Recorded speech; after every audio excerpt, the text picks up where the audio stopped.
Tapos yun yung first ever moment na nahuli ako ng ngopya. Yes. And what happened after? Lalo na ako lumakas. Natuto! Natuto sa pagkakamali. Ano na ba? Bumangon. Yes. Kopya ulit. Kopya ulit. Kumbaga ang goal, hindi na mapunitan this time. To be fair, hindi tayo kumukopya lang. Nag-aaral talaga tayo. Nag-aaral kami. Hanggang hindi lang.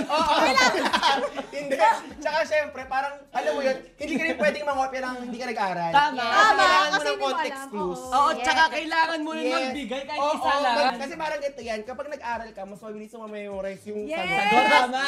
Yes. Kasi hindi tayo puro ABCD. Oo. Kumbaga dapat first 3 letters na nakita mo, ayun, alam ko na yan. Tama. Kumbaga may familiarity.